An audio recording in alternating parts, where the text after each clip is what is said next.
कल हम लोग जैसा पढ़े थे हमारे आसपास के पदार्थ में शुद्ध पदार्थ और अशुद्ध पदार्थ, शुद्ध पदार्थ, अशुद्ध पदार्थ और उसके बाद में मिश्रण पढ़े थे और मिश्रण में समांगी और विषमांगी, उसमें घुल्य अघुल्य पढ़े थे।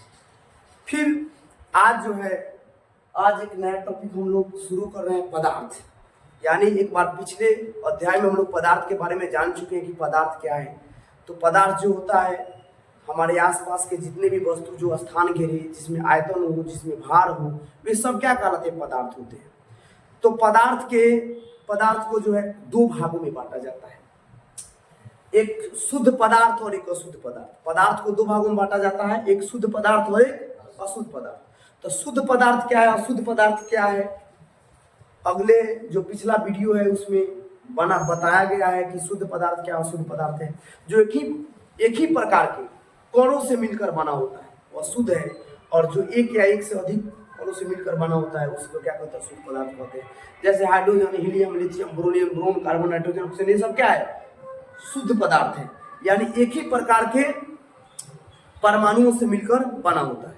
और अशुद्ध पदार्थ होता है दो या दो से, जैसे जल हो गया H2, जल हो गया, NaCl हो गया, सोडियम क्लोराइड हो गया, या आप लोग पानी जल का कार्बन डाइऑक्साइड हो गया CO2। तो CO2 यहाँ पर एक बार फिर से देख लीजिए, CO2 जो है यहाँ पर दो कार्बन है, एगो कार्बन है और दो प्रकार के तत्व है, वो कार्बन है, एक ऑक्सीजन है। अब कार्बन और ऑक्सीजन यानी एक दो जब तत्व मिल जाएंगे तो क्या हो जाएगा? वो अशुद्ध पदार्थ हो गया। क्योंकि अशुद्ध पदार्थ के बारे में हम आगे और ज्यादा समझेंगे।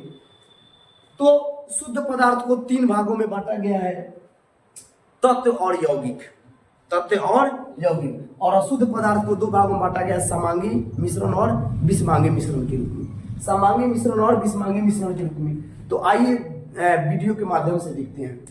पदार्थ दो प्रकार के होते हैं, शुद्ध पदार्थ और अशुद्ध पदार्थ।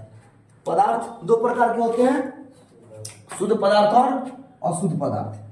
तो शुद्ध पदार्थ को दो भागों में बांटा गया, तत्व और यौगिक। तो तत्व और यौगिक में तत्व में क्या होता है? धातु, अधातु, उपधातु। यानी जितना तत्व को पीरियोडिक टेबल में सजाया जाता है, जैसे हाइड्रोजन हो गया, हीलियम हो गया, लिथियम हो गया, ब्रोमियम हो गया। अब धातु क्या है? तो धातु जिसमें चमक हो, जो आधातवर्ध हो, जो ऊष्मा और विद्युत का सुचालक हो। अधातु क्या है? जो ऊष्मा और विद्युत का सुचालक नहीं हो, जिसमें जो है चमक नहीं होता है, जो आधातवर्ध नहीं होता है। आगे इसके बारे में बारी बारी टॉपिक बाय टॉपिक हम लोग समझेंगे। उपधातु क्या है? जो धातु और अधातु दोनों का गुण मिलता हो। समांगी जिसका संगठन एक समान हो, विषमांगी जिसका संगठन एक समान नहीं हो। तो हम लोग इसको ढंग से पढ़ चुके हैं। एक बार और इसको हम शुरू से जो है तत्व और यौगिक के बारे में हम नेक्स्ट टॉपिक में बता रहे हैं। इसका एक स्क्रीनशॉट ले लीजिए। जैसा कि तत्व जो है उसको एक या अधिक परमाणु में उसको विभक्त नहीं किया जा सकता है। तो शुद्ध पदार्थ को कितने भागों में बांटा गया है? तत्व, यौगिक, दो भागों में बांटा गया है। तो तत्व क्या है? तो तत्व को देखिए, यौगिक को तोड़ा जा सकता है। जैसे मान लीजिए दो तत्व मिल जाएगा तो ये कोई यौगिक हो जाएगा। यानी दो या दो से अधिक तत्व मिल जाएगा तो क्या हो जाएगा? यौगिक। जैसे H2, NaCl, H2SO4। तो उसमें क्या होता है? H2SO4 यानी हाइड्रोजन भी है, सल्फर भी है, ऑक्सीजन भी है। और तत्व जैसे हाइड्रोजन एक ही परमाणु का बना होता है, कार्बन एक ही परमाणु का बना होता है, हीलियम एक ही परमाणु का बना होता है। उसको दो भागों में कभी तोड़ नहीं सकते हैं।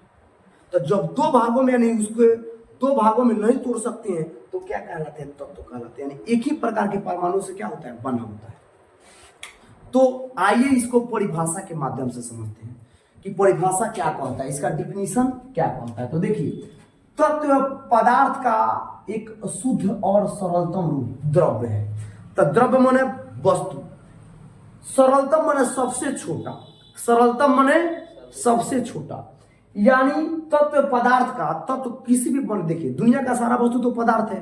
तो पदार्थ का वो सरलतम रूप है, पदार्थ का वो सरलतम माने छोटा, वो सबसे छोटा रूप है जो किसी भी भौतिक या रासायनिक, भौतिक से या रासायनिक से, तो आप लोग को आगे हम चल के बताएंगे कोई वस्तु को भौतिक विधि माने भौतिक विधि क्या है, रासायनिक विधि क्या है। जैसे लोहे में जंग लगना रासायनिक विधि, भौतिक विधि बर्फ को जल में परिवर्तित कर देना, फिर जल को बर्फ में परिवर्तित कर देना, ये भौतिक विधि है।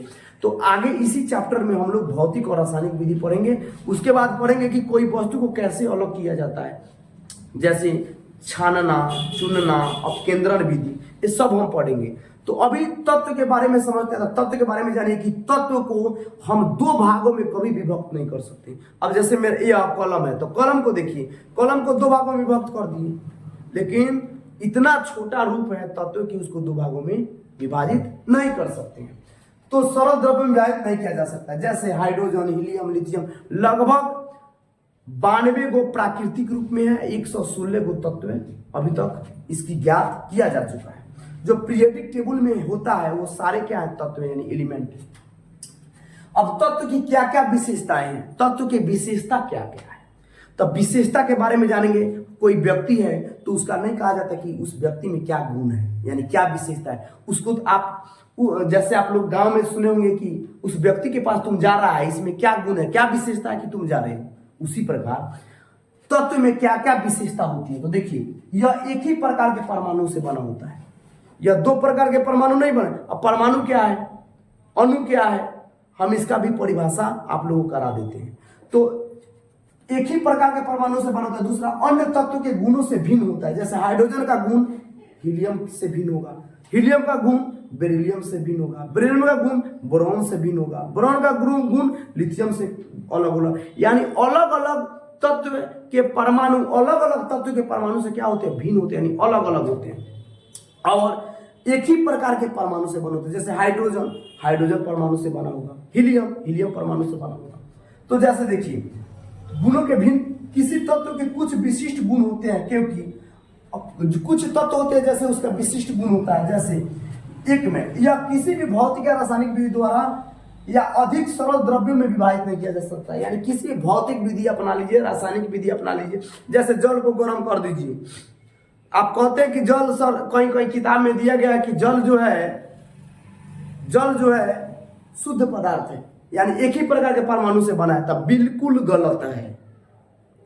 क्षिति, जल, पावक, गगन, सबीर, इसी पांचों से बना शरीर है। तो ये क्षितिज, जल, जल यानी क्या है, तत्व है। आप लोग उसमें पढ़े होंगे कि तत्व से, तो ऐसा कुछ नहीं है, तत्व नहीं है, उसमें दूसरा कुछ है। यहाँ पर H2O, ये कहीं कहीं किताब में भी कहीं कहीं दे देता है कि H2O एक प्रकार का है, तो गलत है। हाइड्रोजन और हीलियम दो प्रकार के तत्व से मिलकर बना होता है। तो कहिएगा सर अभी परिभाषा के डिफिनीशन के अनुसार कि सर ये तो अलग अलग तोड़ा जा सकता है, मतलब कि जो नहीं तोड़ा जा सकता है, जो दो भागों में, हाइड्रोजन को दो भाग में तोड़ दीजिएगा नहीं, लेकिन जल को तोड़ दीजिएगा। किस विधि से, तो आपको विद्युत अपघटन विधि के द्वारा हम बताए हैं तोड़ा जा सकता है। हाइड्रोजन को अलग और ऑक्सीजन को अलग किया जा सकता है। तो जो अलग अलग भाग में विभक्त हो गया वो तत्व कैसा, तो समझ में आ जानी चाहिए आप लोगों को कि तत्व को दो भागों में हम विभाजित नहीं कर सकते। अब देखिए, या किसी भी भौतिक या रासायनिक विधि द्वारा दो या अधिक सरल द्रव्यों में विभाजित नहीं किया जा सकता। जैसा बताया, हाइड्रोजन परमाणु का, हाइड्रोजन क्या होता है, परमाणु, हाइड्रोजन परमाणु का बना होता है। हाइड्रोजन जो होता है हाइड्रोजन परमाणु का क्या होता है, बना होता है। तो इसका एक स्क्रीनशॉट ले लीजिए। हमको विश्वास है कि आप लोग को तत्व अच्छा से समझ में आया होगा। अब यौगिक पर चलते हैं। अब तत्वों का वर्गीकरण समझते हैं। तत्वों का वर्गीकरण, तत्वों का वर्गीकरण करते हैं। तत्वों कितने भागों में वर्गीकरण कर सकते हैं, तो 3 भागों में, धातु, अधातु, उपधातु। लेकिन 9th क्लास में यही 2 पढ़ना है, अधातु उपधातु नहीं पढ़ना है, फिर भी हम बता देते हैं। देखिए इसका क्या क्या गुण होता है धातु का, माने हम कैसे समझेंगे कि ये चीज धातु है, कैसे समझेंगे ये चीज अधातु है। जैसे धातु में चमक होती है, किसी भी प्रकार का धातु होगा उसमें एक अपनी चमक होगी। जैसे सोना मिटमैला हो जाएगा, उसको आग पर रख दीजिए, गर्म होगा तो पीला कलर का अपना अलग चमक ले लेगा। चांदी जो होता है, चांदी को गर्म कर दीजिए, चांदी क्या है, तत्व है, चांदी को गर्म कर दीजिए, अलग एक अपना रूप ले लेगा। लोहा को गर्म कर दीजिए, अपना अलग रूप ले लेगा। तो तत्व जो होता है उसको 3 भागों में बांटा गया। जैसे पदार्थ को 3 भागों में बांटे हैं। पदार्थ को 3 भागों में कैसे बांटे थे? ठोस, द्रव, गैस। बांटे तो थे 5, ठोस, द्रव, गैस, प्लाज्मा और बीईसी, यानी 5 भागों में बांटे थे। तो इसी प्रकार तत्व को भी 3 भागों में बांटा गया। जैसे तत्व को किस उसके गुण के आधार पर, धातु, अधातु, उपधातु। अब समझेंगे कि धातु हम कैसे समझेंगे कि तत्व धातु है। तो इसको समझने के लिए, धातु को समझने के लिए उसमें एक प्रकार की चमक होती है। अभी बताए हैं, जैसे लोहा को गर्म कर दीजिए, एक अलग चमक हो जाता है। हम लोग जाते थे पहले बढ़ई के यहाँ, लोहार भाई लोग के यहाँ जाते थे हम लोग खुरपी हंसुआ पिटवाने, क्योंकि जब कटनी का दिन आता था तो सब हथियार हम लोग क्या करते थे, पिटवा के रखते थे, दांत लगवाते थे। तो अब बीजी हो जाता था, उसमें बीजी पकड़ लेता था। तो उसमें जब गर्म करके जब हथौड़ा मारा जाता था तो एक अलग प्रकार का चमक ले लेता था।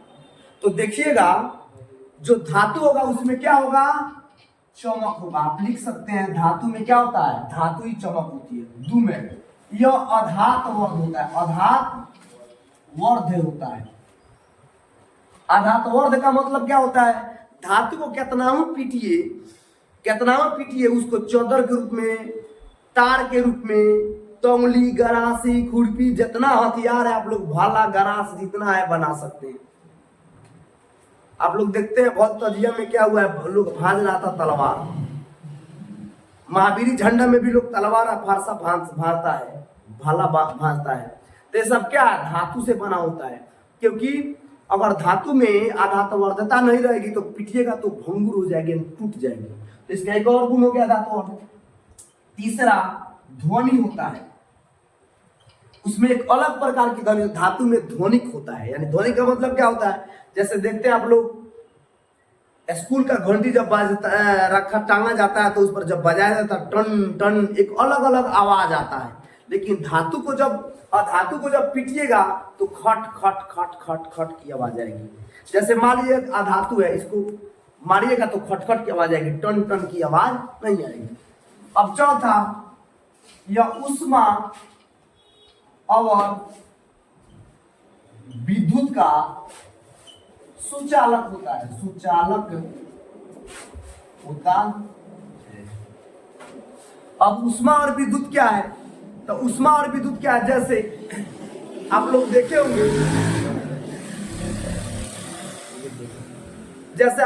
होंगे, ऊष्मा और विद्युत का, हम लोग की माँ खाना बनाती थी, चूल्हा पर रख देती थी। चाहे आज भी गैस पर जब चूल्हा पर छोलनी जो होता है उसको रख दीजिएगा तो कुछ देर रखने के बाद में जब जाइएगा पकड़ तो हाथ पूरा गर्म हो जाएगा।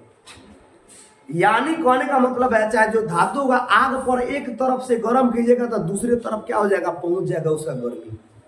आप कोई लकड़ी ले लीजिए, जैसे मान लीजिए लकड़ी ले लेते हैं और लकड़ी को जब आग पर रखेंगे, जलाएंगे तो यहाँ पर हाथ नहीं जलेगा। तो हाथ नहीं जलेगा, इसका मतलब है वो क्या होता है, उस कुचालक होता है, यानी उसका ऊष्मा वहां तक प्रवेश नहीं करता है। अब आइए करंट के माध्यम से समझते हैं। कोई धातु होगा तो उस पर एक तरफ तार जोड़िएगा तो दूसरी तरफ करंट मार देगा। तो एक हो गया ऊष्मा, दूसरा हो गया विद्युत। तो ऊष्मा और विद्युत क्या होता है, सुचालक होता है। तो आप लोग समझ गए कि जो चीज होगा, जो ऊष्मा और विद्युत का सुचालक होगा, धातुवर्ध होगा, तन्य होगा, तन्यता भी होती है। तन्यता की मतलब होता है कि तन्य का मतलब होता है कि उसमें जो होता है उसको तार के रूप में हम पिघला के खींच सकते हैं। अब जस्ट इसका अपोजिट अधातु, अधातु में चमक नहीं होती है, चमक नहीं होती है। तो कहिएगा सर नमक में तो चमक होता है, तो भाई वो एक अपवाद होता है, हर चीज में एक अपवाद होता है, क्योंकि केवल चमक होती है, बाकी चीज गुण नहीं होता है। अच्छा बताइए, चलिए एक गुण मिल जाएगा तो उसके लिए कोई बड़ी बात नहीं, पूरा का पूरा गुण मिलना चाहिए ना। इसको भौतिक और रासायनिक विधि दोनों होता है। धातु और धातु में भौतिक विधि और रासायनिक विधि में अंतर अलग अलग होता है। अभी भौतिक विधि बताया जा रहा है आप लोगों को। तो जैसे चमक नहीं होता है तो चमक का, अब मान लीजिए कि चमक नहीं होता तो कहिएगा सर नमक में तो चमक होता है, हीरा में भी चमक होता है। तो हीरा भी तो अधातु है जी। तो कैसे होगा उसका उपाय बता रहे हैं। नमक में होता है तो नमक में चमक होता है, लेकिन जब उस पर मारिएगा तो टन टन की आवाज आएगी? नहीं आएगी। उसको गर्म करके लमड़ा दीजिएगा तार के रूप में? नहीं। उसमें जब करंट लगाइएगा तो करंट आपके पास पहुंचेगा? नहीं। उसको जब किसी भी रूप में हमको हंसुआ बनाना हो, चाहे खुरपी ओढ़ने वाला बनाना हो, चाहे कुदाल बनाना हो, तो क्या हम नमक का बना सकते हैं? तो एक गुण मिलता है। यह अधातवर्ध नहीं होती है, ध्वनि इसमें नहीं होती है। उष्मा और विद्युत का कुचालक होता है, उष्मा और विद्युत का क्या होता है? कुचालक होता है। इसमें तन्यता नहीं होती है। जस्ट धातु के अपोजिट हो जाएगा, तो धातु के अपोजिट हो जाएगा क्या? अधातु। आ रहा है समझ में खूब बढ़िया से। अब उप धातु क्या है आप लोगों को पढ़ना नहीं है, मैट्रिक क्लास में इसको और डिटेल से पढ़ाएंगे, लेकिन थोड़ा सा बता देते हैं कि धातु और अधातु इसमें हो जाएगा लोहा हुआ हो जाएगा। देखिए उप धातु क्या होता है? धातु और धातु दोनों का गुण मिले। जैसे कोई मोबाइल है जी आप लोग के पास, जैसे मान लीजिए मोबाइल है, तो मोबाइल पर आप लोग टच करते हैं तो कथी का बना होता है? सिलिकॉन का बना होता है। यानी कहने का मतलब है अगर धातु रहता तो हाथ रखते रखते करंट मार देता, और धातु रहता तो टच करने पर करंट जाता ही नहीं, और धातु रहता तो करंट मार देता हाथ में। तो उप धातु है, इसका मतलब है जैसे होता है कहना लिबिड कहा जाता है कि तनी को करंट जाना, तो आपको नुकसान भी नहीं होता है और उसका काम भी हो जाता है। तो दोनों का धातु और धातु दोनों का गुण जिसमें समाहित हो उसको क्या कहते हैं? उपधातु। तो जैसे उदाहरण के लिए सिलिकॉन। अब आइए हम लोग यौगिक के बारे में समझते हैं। इसका एक स्क्रीनशॉट ले लीजिए। अब तत्व के बाद में हम लोग समझते हैं यौगिक। यौगिक जो होता है दो तत्वों के निश्चित अनुपात में मिलने से बनता है। निश्चित अनुपात याद रखिएगा। मिश्रण जो होता है निश्चित अनुपात में नहीं मिलता है। मिश्रण का मतलब होता है कितनाऊ हम चीनी मिला देंगे, कितनाऊ पानी, अपने हिसाब से मीठ लागत तो हाँ ठीक बा। ई कबो नाप के तौल के कबो चीनी पानी का शरबत बनाए हैं। अब वही जब निश्चित अनुपात हो जाएगा तो यौगिक हो जाएगा, और निश्चित अनुपात हो जाएगा तो मिश्रण हो जाएगा। तत्व एक ही प्रकार के परमाणु से बनता है। यौगिक जो होता है दो या दो से अधिक भिन्न परमाणुओं से क्या होता है? भिन्न परमाणुओं के तत्वों के परमाणुओं से मिलकर बना होता है। तो जैसे देखिए आप लोग को जैसे मान लीजिए कुछ बनाना है, तत्व एक ही प्रकार के परमाणु, आपको जल बनाना है तो आपको एक अनुपात निश्चित है। हाइड्रोजन का 1, ऑक्सीजन का 2, 1:2 कहते हैं। 1:2 होता नहीं है, आगे चल के बताएंगे हम कि अनुपात कैसे निकाला जाता है। उसका भार के अनुसार निकाला जाता है कि कितना भार है, परमाणु का भार कितना है, अणु का भार कितना है, चाहे हाइड्रोजन का भार कितना, ऑक्सीजन का भार कितना, तो भार के अनुसार उसका अनुपात होता है। तो यौगिक एकदम पहले समझ लीजिए कि यौगिक है क्या, फिर परिभाषा के माध्यम से समझेंगे तत्व क्या है। तो तत्व एक ही परमाणु से। यौगिक जो होता है दो या दो से अधिक तत्व से मिलकर बना होता है, लेकिन वो एक निश्चित अनुपात में होता है। वह क्या होता है? एक निश्चित अनुपात में मिलकर क्या होता है? बना होता है। लेकिन मिश्रण जो होता है वह एक निश्चित अनुपात में मिलकर नहीं बना होता है, जो कि पिछले वाला वीडियो में हमने क्या किया था इसको बताया हुआ था। आइए अब परिभाषा के माध्यम से समझते हैं। यौगिक वह शुद्ध पदार्थ है। यौगिक भी शुद्ध पदार्थ है, जो कि पिछले वीडियो में हमने बता दिया था। शुद्ध पदार्थ में यह तत्व और यौगिक होता है। दो या दो से अधिक तत्वों के भार के विचार से एक निश्चित अनुपात में रासायनिक संयोग के फलस्वरूप क्या होता है? बनता है। जैसे जल लेते हैं तो H2O, तो कार्बन डाइऑक्साइड, सल्फ्यूरिक अम्ल H2SO4, तो यह सब जो होता है इसको हम अलग अलग रासायनिक विधि से अलग अलग कर सकते हैं। तो अलग अलग कर सकते हैं, हाइड्रोजन को अलग, ऑक्सीजन को अलग, कार्बन को अलग, ऑक्सीजन को अलग, हाइड्रोजन को अलग, सल्फर को अलग, ऑक्सीजन को अलग। तो अलग अलग रासायनिक विधि से अलग किया जा सके वह यौगिक है, और जो नहीं किया जा सके वो तत्व है। तो दो या दो से अधिक, देखिए दो या दो, यहाँ पर 2 तत्व, यहाँ पर 1, 2, 3 तत्व, यानी दो या दो से अधिक तत्वों के क्या होना? निश्चित अनुपात में मिलने से बनता है। याद हो जाना चाहिए कि दो या दो से अधिक तत्वों के निश्चित अनुपात में मिलने से बनता है, उसे क्या कहते हैं? यौगिक कहते हैं। अब इसके कुछ गुण होते हैं। जिस प्रकार तत्व का गुण था, तत्व का वर्गीकरण किया गया था धातु अधातु धातु में, उसी प्रकार यौगिक का भी कुछ गुण होता है कि क्या क्या गुण हो सकते हैं। यौगिक के अवयवी तत्वों की को किसी भी यांत्रिक या भौतिक विधि द्वारा अलग अलग नहीं किया जा सकता। जैसे अभी बताया यांत्रिक और भौतिक। तो यांत्रिक क्या है, यानी किसी यंत्र के द्वारा। यांत्रिक का मतलब क्या हो गया, किसी मशीन के द्वारा। किसी मशीन के द्वारा आप किसी यांत्रिक विधि से आप उसको अलग नहीं कर सकते हैं।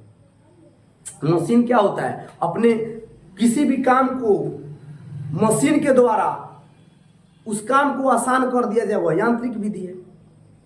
तो कहने का मतलब है कि जल को अगर माने नहीं किया जा सके, यानी अलग अलग विधि द्वारा अलग अलग नहीं किया जा सके, अवयवी तत्वों को किसी भी अवयवी जो इसका तत्व है उसको किसी भी विधि से आप अलग नहीं कर सकते हैं। दूसरा है किसी यौगिक के गुण उसके अवयवी तत्वों के गुणों के बिल्कुल भिन्न होते हैं। जैसे देखिए ये हो गया कार्बन, इसका गुण अलग, ऑक्सीजन का गुण अलग। अब जब दोनों को मिला दीजिएगा तो क्या बन जाएगा CO2, तो इसका गुण अलग। यानी जो अलग अलग तत्व है, ध्यान दीजिएगा, अलग अलग, इस कार्बन का अलग गुण है, ऑक्सीजन का अलग गुण है, और दोनों को मिला दीजिए तो इसका अलग गुण हो जाएगा। यानी इसका गुण, इसके अवयवी तत्व का गुण, इसका इसके अवयवी का मतलब क्या होता है, ये दोनों, इसको अलग अलग करने पर तो ये दोनों का अलग अलग गुण है, फिर मिला दिए तो इसका गुण अलग हो जाएगा। जैसे देखिए हाइड्रोजन, समझते, जल को देखिए, जल आसान, जल एक समझिए, जल का H2O। हाइड्रोजन क्या है, जल, हाइड्रोजन जो है जलने वाला पदार्थ है, और ऑक्सीजन क्या है, अज्वलनशील है, अज्वलनशील है। तो दोनों का गुण अलग अलग हो गया कि नहीं। जब दोनों का गुण अलग अलग हो गया और जब दोनों को मिला दिए तो जल हो गया। तो तीनों का गुण अलग अलग हो गया कि नहीं हो गया। उसी प्रकार सोडियम क्लोराइड, जैसे NaCl, तो सोडियम क्या हो गया, वो क्या होता है, अलग होता है। उसको जब वह ज्वलनशील पदार्थ है, सोडियम को डाल दीजिएगा पानी में, वो ब्लास्ट कर जाएगा हाइड्रोजन से अभिक्रिया करके। पानी में डाल दीजिए सोडियम को, आग जला दीजिए, आग जलाने की भी जरूरत नहीं, पानी में डाल दीजिए, कुछ देर बाद रिएक्शन करके ब्लास्ट कर जाएगा।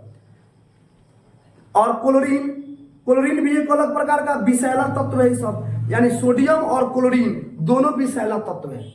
ये दोनों क्या है, विषैला तत्व। याद रखिएगा, सोडियम अलग और क्लोराइड अलग, दोनों का गुण अलग अलग होता है, दोनों विषैला तत्व है। और दोनों को उसको जीभ पर भी नहीं रख सकते, खाइएगा तो आपका स्थिति दूसरा हो जाएगा। लेकिन दोनों को मिला दीजिए तो नमक का काम करता है, हम लोग नमक मिला के खा लेते हैं। तो देखिए वही कह रहा है यहाँ पर, क्वेश्चन कह रहा है कि किसी यौगिक के गुण, बड़े यौगिक यह हो गया, इसका गुण अवयवी तत्व, यानी अवयवी तत्व ये गुण हो गया, इसके गुण से काफी क्या होते हैं, भिन्न होते हैं। तीसरा, किसी यौगिक के बनने में उष्मा या प्रकाश के रूप में ऊर्जा का पर्याय उत्सर्जन या अवशोषण होता है।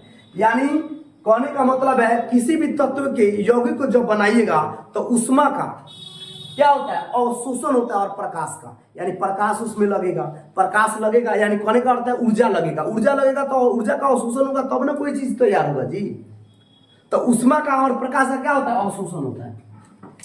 चौथा, यौगिक में उसके अवयवी तत्व भार के विचार से एक निश्चित अनुपात में रहता है। जैसे देखिए CO2, कार्बन का कितना हो जाएगा, कार्बन का ऑक्सीजन का अलग अलग भार होता है। परमाणु भार निकालने का एक तरीका होता है, पहले परमाणु संख्या और परमाणु भार, आगे चल के आप लोगों को तीसरा चैप्टर में बताया जाएगा कि परमाणु का भार कैसे निकालेंगे, यानी किसी भी तत्व का भार हम कैसे निकालेंगे, वह तीसरा चैप्टर में हम लोग को पढ़ना है। तो इसका भार जो होता है, भार के विचार से, यानी उसका एक अनुपात, जैसे कार्बन डाइऑक्साइड का जो अनुपात में हम मिलाते हैं, कार्बन को और ऑक्सीजन को एक निश्चित अनुपात में मिलाते हैं तब यौगिक बना, तो उसके किस रूप में उसको मिलाया जाता है, उसके भार के रूप में।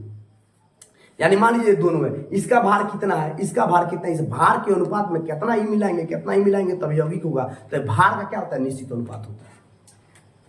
पांचवा, यौगिक के द्रवणांक क्वथनांक निश्चित होते हैं। द्रवणांक और क्वथनांक क्या है, तो द्रवणांक माने कितना पर गर्म हो जाए, या क्वथनांक माने कितना पर ठंडा हो जाए। क्वथनांक और द्रवणांक क्वथनांक आप लोग रटते होंगे, लेकिन द्रवणांक है क्या, क्वथनांक है क्या, समझ में आता है। देखिए कैसे, द्रवणांक माने द्रव, क्वथनांक माने ठोस। तो 0 डिग्री पर ठोस हो जाएगा, कोई जैसे पानी होगा, जल होगा, 0 डिग्री पर ठोस हो गया, और द्रवणांक 100 डिग्री पर गर्म हो जाएगा। तो 100 डिग्री पर क्या हो जाएगा, द्रवणांक हो जाएगा, 0 डिग्री पर क्वथनांक हो जाएगा। छठा, यौगिक एक समांग पदार्थ है, अर्थात समांग का मतलब क्या होता है, यौगिक एक ऐसा समांग है जिसको मिला देने पर माइक्रोस्कोप से देखने पर भी आपको अलग अलग दिखाई नहीं पड़ेगा। अब चीनी पानी को मिला दीजिए, माइक्रोस्कोप से देखिए कि नमक हमारे केने गई, चाहे चीनी केने गई, अब कहिएगा दिमाग में खुरपाती दिमाग लगा दिए, चलिए हम शरबत बना दिया, माइक्रोस्कोप से देखेंगे कि हमारा चीनी गया किधर। क्योंकि सर तो बताया कि दुनिया का हर पदार्थ कौन से मिलकर बना था, पानी भी कौन से मिलकर बना है, चीनी भी कौन से मिलकर बना था, कहीं ना कहीं जाए और दोनों कौन के बीच में रिक्त स्थान होता है, तो उसके रिक्त स्थान में जाकर चीनिया घुसिया गया होगा। तो चीनिया जब घुसिया गया होगा तो हम देखेंगे उसको कथी से, माइक्रोस्कोप से, तो हमको चीनी दिखाई देगा, जल दिखाई देगा। तो चीनी दिखाई देगा, जल दिखाई देगा, तो क्या होगा, माइक्रोस्कोप से देखेंगे 100 गुना, 1000 गुना, 1 लाख गुना करके तो अलग अलग दिखाई पड़ेगा। तो जी नहीं, यौगिक एक समांगी मिश्रण है जो कि आप लोगों को कभी भी माइक्रोस्कोप से भी दिखाई नहीं देगा। अर्थात यौगिक के संगठन और गुण सर्वदा एक समान रहते हैं। जैसे लोहा और गंधक, लोहा और गंधक को मिला दीजिए और उसको देखिएगा तो दिखाई पड़ेगा अलग अलग, नहीं दिखाई पड़ेगा। तो ये आपका यौगिक के बारे में हो गया। इसके गुण का परीक्षा में पूछता है यौगिक किसे कहते हैं, यौगिक के गुण को लिखिए, तो जितना मन करे उतना लिख सकते हैं। तो ये भी एक प्रकार क्वेश्चन का आंसर हो गया। चलिए इसका स्क्रीनशॉट ले लीजिए। अब जैसे अभी हम लोग पढ़े हैं तत्व और यौगिक के बारे में, अब आइए हम लोग समझते हैं मिश्रण के बारे में। तो मिश्रण क्या है, तो तत्व एक ही प्रकार के परमाणुओं से मिलकर बना होता है। यौगिक 2 या 2 से अधिक तत्वों के परमाणुओं से मिलकर बना होता है। मिश्रण 2 या 2 से अधिक किसी भी अनुपात में, यौगिक जो होता है 2 या 2 से अधिक तत्वों के एक निश्चित अनुपात में मिलकर बना होता है। यौगिक 2 या 2 से अधिक तत्वों के नहीं, किसी भी प्रकार के यौगिकों के मिश्रण से बना होता है, मिला के देने से बना होता है। अब जैसे देखिए, अब पूछेगा तत्व, यौगिक और मिश्रण में क्या क्या अंतर है, आप लोग आराम से लिख सकते हैं। तो मिश्रण जो है, जैसा कि पिछले वीडियो में भी हमने बताया था, मिश्रण जो है एक अनिश्चित अनुपात में मिला दीजिए। जैसे नींबू पानी, नमक पानी, चीनी पानी, बालू, मिट्टी, किसी भी मिश्रण में मिला दीजिए, वह क्या हो जाता है, उसका कोई निश्चित अनुपात नहीं होता है। लेकिन यौगिक का निश्चित अनुपात होता है, जैसे उसको बताए भी थे। आइए अब परिभाषा के डिफिनीशन के माध्यम से समझते हैं। मिश्रण वायु, जैसे देखिए मिश्रण किसी भी अनुपात में मिला दीजिए। जैसे वायु, उदाहरण के तौर पे समझते हैं, वायु नाइट्रोजन, ऑक्सीजन, कार्बन डाइऑक्साइड, जल वाष्प के मिश्रण से क्या बनता है, वायु बनता है। बारूद, सोडा, सोडा का सूत्र क्या होता है, पोटेशियम नाइट्रेट, सोडा का सूत्र क्या होता है, पोटेशियम नाइट्रेट। गंधक, कोयला, यानी किसी भी अनुपात में मिला दीजिए, कोई इसका निश्चित अनुपात नहीं होता है, मिश्रण हो गया। इस्पात, लोहा, कार्बन, निकेल, क्रोमियम, मैग्नीज और वैनेडियम, ध्यान दीजिएगा, वैनेडियम, यानी किसी भी अनुपात से मिला दीजिए, क्या हो गया, इस्पात हो गया।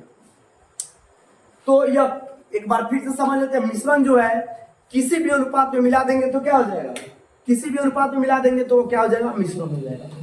अब इसके कुछ प्रकार होते हैं, कुछ गुण होते हैं, कुछ विशेषताएं होती है। तो मिश्रण की क्या क्या विशेषताएं होती है, ये समझते हैं।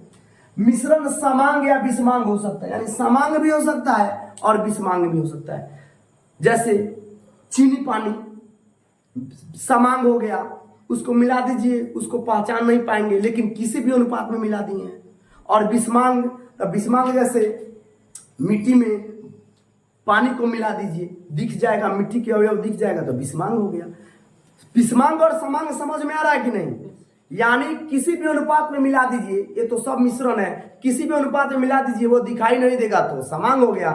किसी भी अनुपात में मिला दीजिए, जो दिखाई दे देगा वो विषमांग हो गया। दूसरा, मिश्रण के अवयवों को छानना, वाष्पन, ऊर्ध्वपातन, चुंबकीय आदि भौतिक विधियों द्वारा अलग अलग किया जा सकता है। जैसे आगे चल के हम बताएंगे, अगर चावल में आकर पड़ जाए तो किस विधि से अलग करेंगे। दूध से मक्खन को, दही से मक्खन को अलग करना होगा छाली से, तो दही से अगर मक्खन को अलग करना होगा तो किस विधि से अलग करेंगे। आटा से चोकर को अलग करना होगा तो किस विधि से अलग करेंगे। तो वह सब एक प्रकार का मिश्रण है जो किसी न किसी विधि से हम क्या करते हैं, उसको अलग कर देते हैं। तो कहने का मतलब है कि किसी न किसी विधि से अलग किया जा सकता है, यानी इसका मिश्रण का गुण होता है कि वह किसी न किसी विधि से आप जो मिश्रण होगा उसको अलग कर सकते हैं। जैसे बालू में आपको मिल जाए लोहा का छिलका, तो चुंबकीय विधि से हम लोग क्या करेंगे, उसको अलग कर सकते हैं। तो मिश्रण को किसी न किसी विधि से अलग किया जा सकता है। चौथा, मिश्रण का संगठन नहीं होता है। यानी संगठन का मतलब होता है जैसे उसका गुण जो होता है, यानी उसका, जैसे मान लीजिए आप लोग कार्बन डाइऑक्साइड मिला लिए, बना लिए, तो कार्बन डाइऑक्साइड बना है, चाहे जल बना है, तो वह क्या होता है, उसका निश्चित संगठन होता है कि कितना कितना भार उसका मिलाया गया है। लेकिन मिश्रण का कोई निश्चित संगठन नहीं होता कि कितना वो मिला दिया गया, कितना वो मिला दिया गया। मिश्रण के द्रवणांक, क्वथनांक आदि निश्चित नहीं होते हैं। अब इसका ना द्रवण, आप देखिए, अब कहिएगा सर इसका कैसे द्रवणांक और क्वथनांक निश्चित नहीं होता। अब बताइए, आप लोग कह दिया जाए कि छिलका में, यानी कथी के छिलका, लकड़ी के छिलका में, लकड़ी के छिलका में अगर हम बालू मिला दें तो क्या हो जाएगा, और उसको गर्म करें तो उसका क्वथनांक क्या होगा, क्वथनांक और द्रवणांक निश्चित होगा। लेकिन कोई कोई चीज होता है जिसका क्वथनांक और द्रवणांक हो सकता है, जैसे चीनी पानी का, नमक पानी का। लेकिन मिट्टी में अगर बालू मिला दे तो उसका कोई, वो तो मिश्रण हो गया, लेकिन कोई क्वथनांक उसका होगा, क्वथनांक और द्रवणांक होगा, नहीं होगा, इसीलिए निश्चित नहीं होता है। मिश्रण के बनने में कोई रासायनिक अभिक्रिया नहीं होती है, यानी मिश्रण के बनने में कोई रासायनिक प्रक्रिया नहीं होती है। तो रासायनिक प्रक्रिया आप लोग को आगे जस्ट इसके बाद वाला टॉपिक हम समझाएंगे। अब आते हैं यहाँ पर देखेंगे मिश्रण के गुण। तो ये मिश्रण के गुण हो गया। अब मिश्रण के प्रकार, मिश्रण के कितने कितने से प्रकार हो सकते हैं। तब मिश्रण के कितने कितने प्रकार हो सकते हैं, तो आइए समझते हैं। एक में ठोस का मिश्रण। अब जैसे देख लीजिए, मान लीजिए ठोस में मिश्रण क्या होगा, तो चीनी क्या होता है, ठोस अवस्था में रहता है। बालू क्या होता है, ठोस अवस्था में। उदाहरण पूछेगा परीक्षा में कि मिश्रण का कौन सा प्रकार है जो ठोस में ठोस को मिलाया जा सकता है। यानी ठोस का मतलब क्या होता है, जिसका आयतन हो, आकार हो, भार हो, एक निश्चित हो। तो चीनी और बालू दोनों ठोस अवस्था में रहता है। दूसरा हो गया ठोस और द्रव का मिश्रण, यानी ठोस में द्रव का मिश्रण। तो नमक क्या होता है, ठोस के रूप में होता है। चीनी क्या होता है, ठोस के रूप में होता है। द्रव यानी बहने वाली वस्तु, यानी पानी में मिला दीजिएगा, ठोस द्रव का हो गया। द्रव में गैस का मिश्रण। अब द्रव में गैस का मिश्रण क्या हो गया, तो गैस क्या है, ऑक्सीजन गैस है, हाइड्रोजन क्या है, गैस है। दोनों को मिला दीजिए तो जल हो गया। तो क्या हो गया, द्रव में गैस का मिश्रण हो गया। द्रव में क्या हो गया, गैस का मिश्रण हो गया। गैस में गैस का मिश्रण, तो गैस में गैस का मिश्रण क्या हो जाएगा, तो गैस में गैस का मिश्रण बहुत कुछ, जैसे आपका जल हो गया। जल नहीं हो सकता है। आपका क्या हो सकता है, वायु हो गया। तो उसमें नाइट्रोजन भी होता है, ऑक्सीजन भी होता है। तो गैस में गैस का मिश्रण हो गया। अब आते हैं ठोस में गैस का मिश्रण। तब मिट्टी और बालू, जैसे धुलकन उड़ता है, क्या होता है, उड़ता है। तो धुलकन जब उड़ता है तो क्या होता है, ठोस उसमें मिट्टी क्या है, मिट्टी का, यानी गर्दा नहीं कहते हम लोग, आध्यात्मिक कहते हैं बड़ी गर्दा उड़ता। तो गर्दा क्या है, ठोस है। उसको जब हवा रुक जाएगी तो वह फिर इकट्ठा एक जगह हो जाएगा।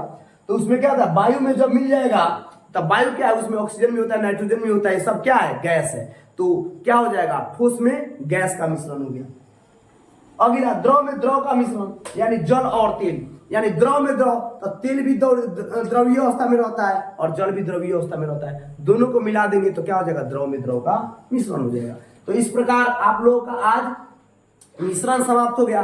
कल हम लोग पढ़ेंगे कि किस किस भौतिक विधि से कैसे कैसे हम किसी भी चीज को अलग कर सकते हैं। तो ये अगला नेक्स्ट टॉपिक आप लोग का होगा द्रव, मतलब कि किस किस विधि से हम किसी वस्तु को अलग कर सकते हैं। चलिए इसका एक स्क्रीनशॉट ले।